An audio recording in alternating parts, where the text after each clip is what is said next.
everyone. My name is Helen. I'm an urban planner and policy wonk, and this is Elizabeth. She's an architect. The two of us met at a party a few years ago and felt we could do more together by combining our disciplines. So we run LA-Más, a nonprofit urban design organization. We're based in a lower income community in Northeast Los Angeles, and we work across the city. Our goal is to help under-resourced communities shape their own growth. Communities like Watts. This is a rough neighborhood in South LA where there are a lot of mom and pop businesses, and we are helping 10 businesses transform their storefront, creating a collective corridor identity. This is Northridge, a car-centric suburban community in the northern end of the city. And here we help transform 4 blocks of sidewalk into a pedestrian-friendly environment with over 60 pieces of custom-built furniture supporting over 30 businesses. This is Hollywood, a community that doesn't have a lot of public parks. What we did here was we created a public park on private land, which is supporting a weekly farmers market that has over 70 business vendors. And in all our projects, we have been collaborative and have great partners, including the city, including the mayor's office, council members, over a dozen community-based organizations, and of course, countless business owners. In 2 years, we've accomplished a lot. We've created the first patterned sidewalk in the city of LA. We created custom signage to help businesses have a clear identity. We've built street furniture to activate the public right-of-way and put more pedestrians on the sidewalk in LA than ever before. But we see this as pieces and parts of a holistic strategy towards supporting small businesses. In every case, whoa. I'm not fast. In every case and in every project, we've been asked by the business owners to do more than something pretty. We've been asked to do something meaningful, and that's because these people are dealing with some really serious shit. They're dealing with rising rents, big box competition. They feel incredibly isolated from the community they serve.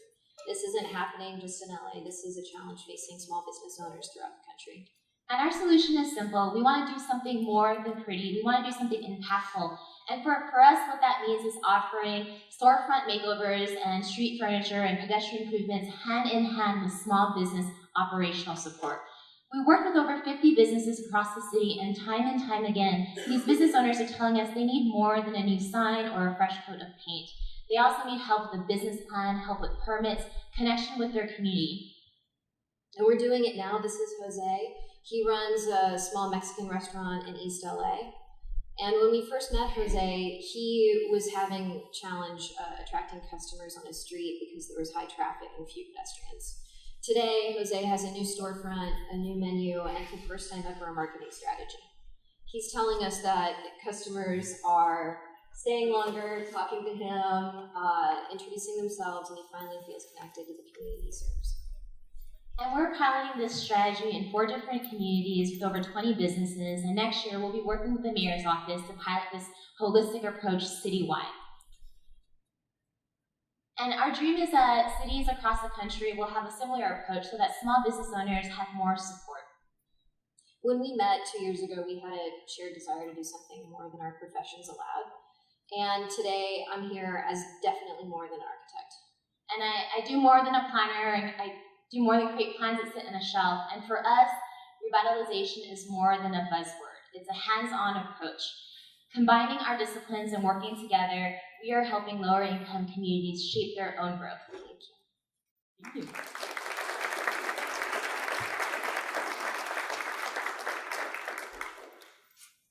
Maybe I'll jump in. So the question I have is just about, I guess, strategy. Which neighborhoods and which businesses would be, the catalyst? For us, because we work in lower income and under-resourced neighborhoods, we work where there may not be a lot of community organizations providing that support, and we're often invited by fellow community organizations or by elected officials or city departments to come into the neighborhoods to do work. And when we do that, we always do that with a very respectful approach where we want to understand where the people who are there are coming from and supporting the folks who are there. Also, we're coming in ahead of, in some cases, transportation improvements or infrastructural improvements and really lobbying for an alternative scale investment that's human. So that leads me to another question. How are these projects funded? They're mostly funded by city entities. So we are invited through the mayor's office or council members who are using funds because they feel that there isn't an existing program or policy in place, and they see us as potential intermediaries to be able to facilitate that investment in the way that's done mindfully. And in some cases, these small business owners are taking out loans. So there's a series of different loans we've been working with, and some of them relate to healthy food options being on the menu. So I would say it's part and parcel small business owner in addition to political agency. Do you see this as something that's replicable across for other cities? So the thing, for us that's really cool is that all of these resources exist and they're latent. And for us as, the planner and architect, we're just really kind of curating and bringing these resources that exist in every city, like the Small Business Solutions Center in LA, and taking them to the business owner who often can't leave their business because they're stressed out and burnt out. It feels like I understand the roles that both of you play, but I'm wondering where the kind of small business support and like the real getting into the finances and stuff, like where does that expertise come from?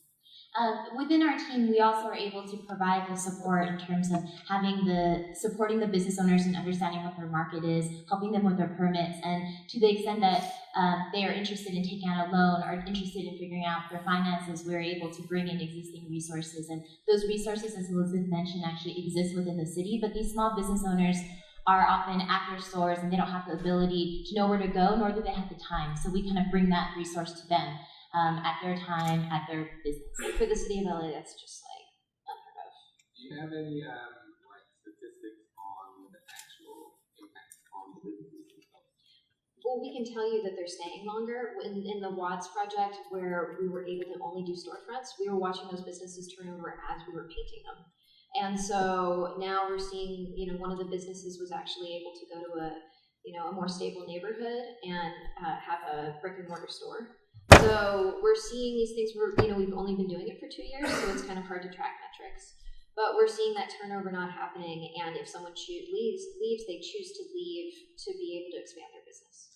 And I would also say that community members who are in these neighborhoods are for the first time supporting some of these local businesses. So we're promoting the local economy and making sure that business owners are connected with the communities that they serve and that they work in. It was about the design process. I think the stuff you have done is super cool looking, and the cow and kind of Sevilla. But how much of that is saying this is a place where you really do need designers to do what designers can do to bring in a fresh aesthetic, versus the assumption, which would be that it all needs to be community based and developed with the community, or is there some blending of the? These LA boulevards can just be brutal. They go on and on. There's commercial storefronts, so this sort of fresh introduction is super valuable. It would be disingenuous to tell you that I'm not overeducated and I don't come to the table with bias. But we do have open houses and in coffee shops where there's 12 or 15 of us. Yeah. And we love to just sit and talk about culture and, what the imagery is that's important to people growing up. And Thank you. Oh, sorry. Thank you.